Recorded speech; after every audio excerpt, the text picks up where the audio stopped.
Hey, it's the DETOUR. Hello, YouTubers and TikTokers alike. I am Kyle, and this is a driving vlog. No, I'm not gonna go yet. No, I don't trust you. Oh, there's 2 cars coming. Oh, yeah, I missed my window of opportunity. This is awesome. So I want to tell you guys about an old experience I had when I was a wee lad. I was probably about 7 years old around this time, and where I went to elementary school, there was a horrid woman that I'm going to call Mrs. Crenshaw, mainly because I can't remember her name.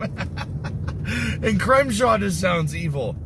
I was gonna say Mrs. Trenchable, but nah, I don't want to get into copyrights. But there was a horrid woman that was our lunch teacher. Yes, they had lunch teachers at this school because I went to a pathetic school. It's one of those things where you'd be sitting down and eating, right? And you'd be like, digging into your sandwich, and you'd be so happy, especially like if it was like cheeseburger day, because I don't know about you guys, but like our school cheeseburgers were awesome. So you'd be digging it, and it's warm in here again, but you'd be digging into your cheeseburger, and from your right, depending on where you're at, let's say like if you're like on the left side of the lunchroom, from your right, you would hear, "Quiet! Be quiet!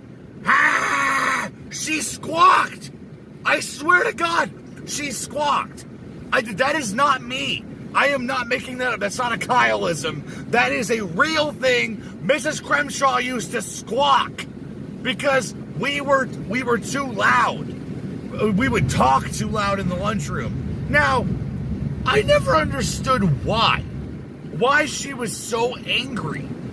And what constituted a safe lunch by it being a quiet lunch.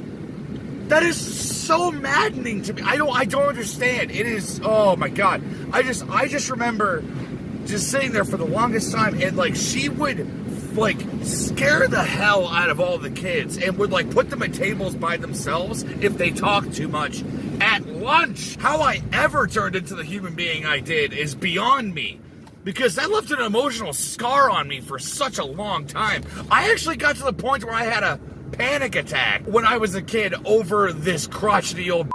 Like it was bad. I will never forget that. That was so messed up. The only thing that can top it was that there was my 3rd grade, she wasn't my teacher, but she was a assistant, I guess you could say. She was violent. She would grab kids' heads and dig she would dig her fingernails into their heads and turn them the opposite way. So that way they would look at, the chalkboard if they weren't, looking at that. Which, I mean, I guess that's whatever. Like, grab the kid, if you like to make them, like, pay attention, I guess, which that's still messed up. She would dig her nails into this kid's head, and I was just like, dude, that's so messed up. Why are you honking? When a semi honks, I get worried. Which, by the way, I almost got killed by a semi today. I'm really mad that I didn't film it because I would have had proof had there been something that had happened. My phone could have been like the black box for my car.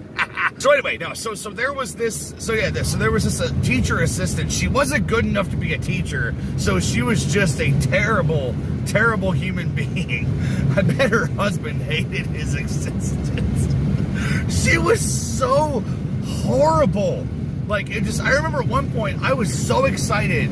I was super excited about getting a book from the library, right? Because I'm a horror fan, and I wanted to read Goosebumps. And I was like, oh, sweet. So I remember I showed her this Goosebumps book, and she grabbed me by the collar.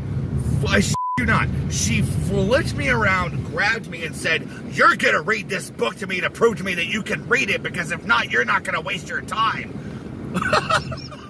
Dude, she's psycho. I don't even know if she's still even around or not. That was so messed up. And then I had a psycho principal that just spit a lot when he yelled. He just yelled a lot. But other than that, it wasn't too bad. Mrs. Crenshaw.